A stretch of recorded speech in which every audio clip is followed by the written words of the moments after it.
आरती स्वागत करछि मो चैनल आरती ओडिशा ब्लॉग को। आज आम पीहूर वीडियो किसी मुझे सहित शेयर करछि से कौन करछि आपण एठी देखंतु। जदि आपण मानकु ता वीडियोटी भल लागे प्लीज मते कमेंट बॉक्स रे करे। निश्चिंत मुझे आगु को आगुची वीडियो तार शेयर करी निश्चिंत। एठी से तार गाधे के ठाकुर पूजा करुछि केमती करुछि देखंतु।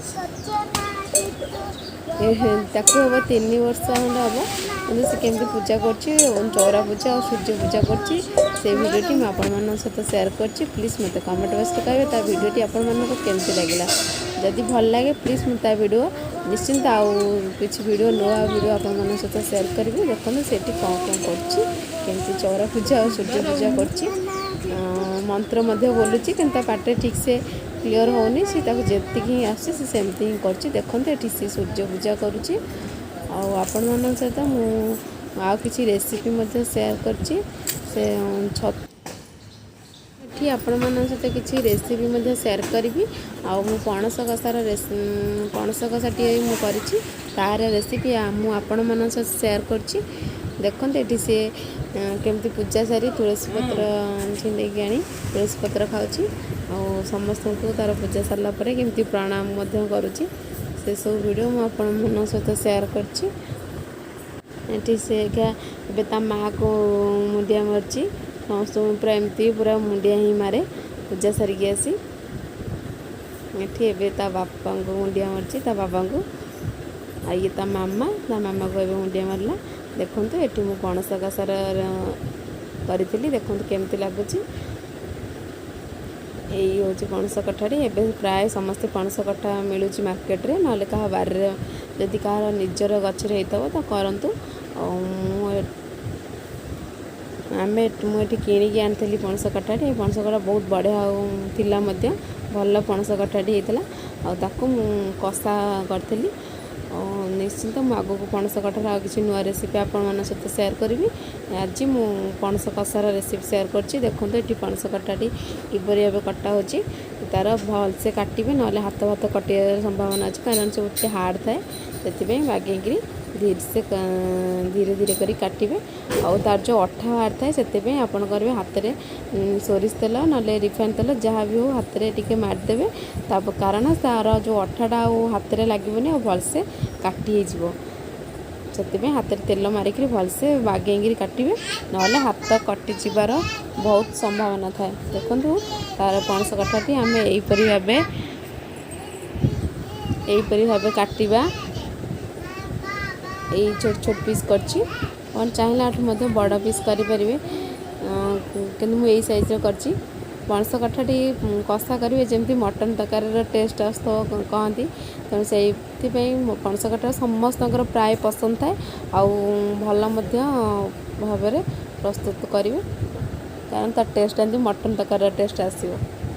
देखते मुझे कठाटा जेहेतु ताकू गरम पानी आगु बसई देती एबे ताकू मु हाफ चामच हलदी आउ हाफ चामच लुण पकईकरी आग मुझे 5-10 मिनट टी गरम पानी फुटे देवी कारण ता कषा पानीटा बाहरी जीव घोड़े दवा 5-10 मिनट छाड़दे से सिझिकी मुझे सीझा को काढ़ी देछि। एबे मु कढ़ई रे 2 चामच तेल दे दूची रिफाइन तेल आम से जो पणस कटा को सीझे मुझे देखो छाणिकी रखी जे तादर हलदी पकई तो सी हलदिया देखा जाउची ताकू एबे आम भलसे भाजीदबा तेल रे भलसे भाजी सारा पर जपरी आलू भजा हुए से भाव से पणस कठाटी को आम भलसे भाजीदबा तेल रे। देखो एबे यहीपरी भाव हो जाइए पणस कठाटी भजा एबे काढ़िकी आम आलू यही साइज काटिकी आलू को भाजीदबा।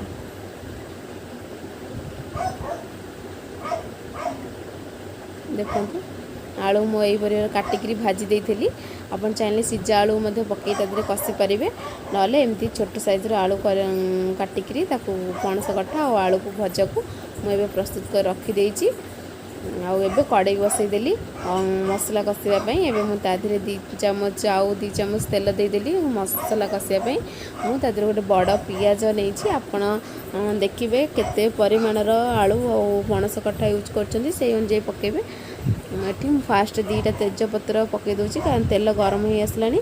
ଏବେ ତା ଦେହରେ ମୁଁ କିଛି କଟା ପିଆଜ ପକାଇବି। ଆପଣ ଚାହିଁବେ ଯଦି ଅଧିକ ପିଆଜ ମଧ୍ୟ ନେଇପାରିବେ। ମୁଁ ଏଠି ଗୋଟେ ବଡ଼ ପିଆଜ ହିଁ ନେଇଛି, ସରୁ ସରୁ କରି କାଟି ଦେଇଛି। ସରୁ ସରୁ କାଟିଲେ ଚଳିବ, ନହେଲେ ଛୋଟ ସାଇଜ୍ ଯଦି କରିବାକୁ ଚାହୁଁଥିବେ ତାହେଲେ ସେପରି ଭାବେ ମଧ୍ୟ କରିପାରିବେ। ଏବେ ମୁଁ ପିଆଜଟାକୁ ଦେଖନ୍ତୁ ଭଲସେ ପିଆଜ ପୁରା ହେଇ ଆସିଲାଣି। ଏବେ ମୁଁ ତା ଦେହରେ ଗୋଟେ ଟମାଟର ପକାଇ ଦେଉଛି। କଟା ଟମାଟର ମୁଁ ଗୋଟେ ନେଇଛି। ପିଆଜ ଆଉ ଟମାଟର ହେଇସାରିଲା ପରେ ଆମେ ଅଦା ରସୁଣ ପେଷ୍ଟ ନେବା। ଏବେ ପିଆଜ ଆଉ ଅଦା ରସୁଣ ପିଆଜ ହେଇଗଲାଣି, ପିଆଜ ହେଇଗଲାଣି, ପିଆଜ ଟମାଟର। ଏବେ ମୁଁ ତା ଦେହରେ ଗୋଟେ ଚାମଚ ଆଉ ହାଫ୍ ଚାମଚ ହଳଦୀ ପକାଉଛି। ହଳଦୀ ପକାଇ ସାରିଲା ପରେ ଏବେ ମୁଁ ତା ଦେହରେ ଅଦା ରସୁଣ ପେଷ୍ଟଟି ପକାଇବି।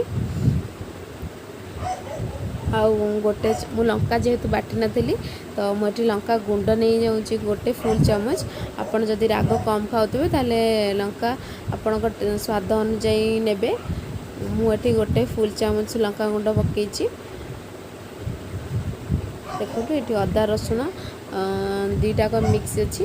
ତାର ଦୁଇ ଚାମଚ ବଡ଼ ଚାମଚରେ 2 ଚାମଚ ପେଷ୍ଟ ନେଇଛି, ଅଦା ରସୁଣ ପେଷ୍ଟ ନେଇଛି। ଏବେ ତା ଦେହରେ କିଛି ଗରମ ପାଣିଟେ ପକାଇଦେଲି ମସଲା କଷିବା ପାଇଁ। ଯେହେତୁ ସେଥିରେ ଆମେ ଲୁଣ ପକାଇଥିଲେ ଆଗରୁ ସିଝିଲା ବେଳେ, ଆଉ ହାଫ୍ ଚାମଚ ଜଷ୍ଟ ମସଲା ଆଉ ତରକାରୀ ପାଇଁ ମୁଁ ଆଉ ହାଫ୍ ଚାମଚ ନେଇଛି ଲୁଣ। ଆପଣ ସ୍ୱାଦ ଅନୁଯାୟୀ ଲୁଣ ନେଇପାରିବେ। ଏବେ ମୁଁ ଗୋଟେ ଫୁଲ୍ ଚାମଚ ଧନିଆ ଗୁଣ୍ଡ ପକାଇଦେଲି।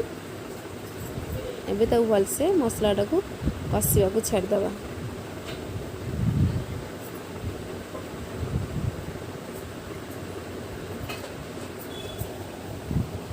ଏଠି ଧନିଆ ଗୁଣ୍ଡ ଆଉ ଜିରା ଗୁଣ୍ଡ ଗୋଟେ ଚାମଚ ପକାଇଦେଲି।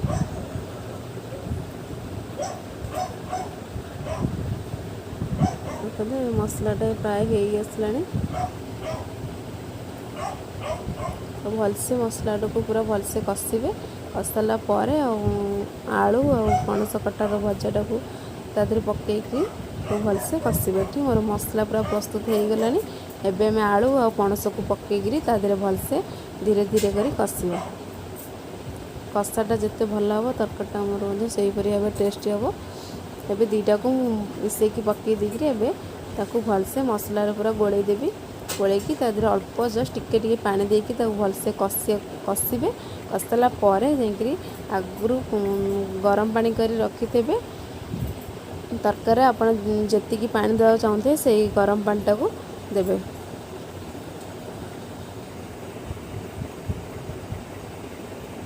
ଏହିପରି ଭଲସେ ତାକୁ ଧୀରେ ଧୀରେ କରି ଗୋଳେଇକିରି ଗ୍ୟାସ୍ର ଇଏଟାକୁ ଟିକେ ଲୋ କରିଦେବେ, ହାଇ ଦେବେନି କାରଣ ମସଲା ସବୁ ଲାଗିଯିବ। ଲୋରେ ରଖିକିରି ମସଲାଟାକୁ ଆମେ ଭଲସେ କଷିବା।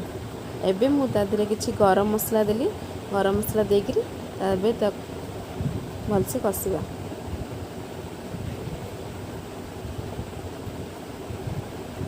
ଅଳ୍ପ ପାଣି ଦେଇ ତାକୁ ଏବେ ଘୋରେଇକିରି ଧୀରେ ଧୀରେ କରି କଷିବା। ଆପଣମାନଙ୍କୁ ମୋର ଏହି ଭିଡ଼ିଓଟି କେମିତି ଲାଗିଲା ମୋତେ ନିଶ୍ଚିନ୍ତ କମେଣ୍ଟ ବକ୍ସରେ କହିବେ। ଆପଣ ଯଦି ଏହି ଭିଡ଼ିଓଟି ପସନ୍ଦ ଆସେ ପ୍ଲିଜ୍ ମୋ ଚ୍ୟାନେଲକୁ ଲାଇକ୍ ଆଣ୍ଡ ସବସ୍କ୍ରାଇବ୍ କରନ୍ତୁ ନିଶ୍ଚିନ୍ତ ଭାବେ। ତଳେ ଆସୁଥିବା ବେଲ୍ ଆଇକନ୍କୁ କ୍ଲିକ୍ କରିବାକୁ ଭୁଲନ୍ତୁ ନାହିଁ, କାରଣ ମୋର ନେକ୍ସଟ ଭିଡ଼ିଓର ନୋଟିଫିକେସନ୍ ଆପଣ ପାଖରେ ପହଞ୍ଚି ପାରିବନି। ମୋର କୌଣସି ଭିଡ଼ିଓ ଆପଣମାନେ ମିସ୍ କରନ୍ତୁନି। ଆଉ ଏଇ ପଣସର ରେସିପି ମୁଁ ଆପଣମାନଙ୍କ ସହ ଆଉ ନୂଆ ଭେରାଇଟି ରେସିପି ଆପଣମାନଙ୍କ ସହିତ ନିଶ୍ଚିନ୍ତ ସେୟାର କରିବି ପଣସର। ଯଦି କେମିତି ଲାଗିଲା ମୋର ଏଇ ଭିଡ଼ିଓଟି ମୋତେ ନିଶ୍ଚିନ୍ତ କମେଣ୍ଟ ବକ୍ସରେ କରନ୍ତୁ। ଦେଖନ୍ତୁ ଏଠି ମୋର ପଣସଟାକୁ ପୁରା କଷି ଦେଇଛି। ଏବେ ତା ଦେହରେ ମୁଁ ପାଣି ଦେଇ ଦେଉଛି। ପାଣି ମୁଁ ପ୍ରାୟ ଗୋଟେ ଗ୍ଲାସ୍ ଭଳି ଦେଇଛି, ପୁରା ଫୁଲ୍ ଗୋଟେ ଗ୍ଲାସ୍ ପାଣି ଦେଇଛି। ଏବେ ପାଣି ଦେଇଛି। ଏବେ ତାକୁ ଆମେ ଘୋଡ଼େଇ ଦେବା। ଘୋଡ଼େଇ ସାରିଲା ପରେ ଦେଖିବେ ପାଣି ଆମର ମରିଯାଇଛି, ପୁରା କଷା ଟାଇପ୍ର ଜୁକଜୁକିଆ ଅଛି। ୟାକୁ ଆପଣ ଚାହିଁଲେ ରୁଟି କିମ୍ବା ପରଟା ନହେଲେ ରାଇସ୍ ସହିତ ମଧ୍ୟ ଖାଇପାରିବେ। ଆଉ ପଣସ କଠା ରେସିପି ବହୁତ ସୁନ୍ଦର ଆଉ ଟେଷ୍ଟି ହେଇଥିଲା। ଆପଣମାନେ ନିଶ୍ଚିନ୍ତ ଘରେ କରନ୍ତୁ ଆଉ ସମସ୍ତଙ୍କୁ ଦିଅନ୍ତୁ। କେମିତି ଲାଗିଲା ମୋତେ ନିଶ୍ଚିନ୍ତ ମୋ ଚ୍ୟାନେଲ୍ ଆରତି ଓଡ଼ିଶା ବ୍ଲଗ୍କୁ ନିଶ୍ଚିନ୍ତ ସବସ୍କ୍ରାଇବ୍ କରନ୍ତୁ, ଲାଇକ୍ କରନ୍ତୁ, ସେୟାର କରନ୍ତୁ। ଏବେ ମୁଁ ଲାଷ୍ଟରୁ ତା ଦେହରେ ଗରମ ମସଲା ପକାଇଲି। ଏବେ ମୋର ପ୍ରସ୍ତୁତ ହେଇଯାଇଛି ପଣସ ଆଳୁ କଷା, ପଣସ କଠା ଆଉ ପଣସ କଷା ରେସିପି। ଆପଣମାନଙ୍କୁ କେମିତି ଲାଗିଲା ମୋତେ ନିଶ୍ଚିନ୍ତ ଭାବେ କୁହନ୍ତୁ। देखो ता कलर टी केते सुंदर आसी। आपण निश्चिंत करेंगे जानवे केमती लगे।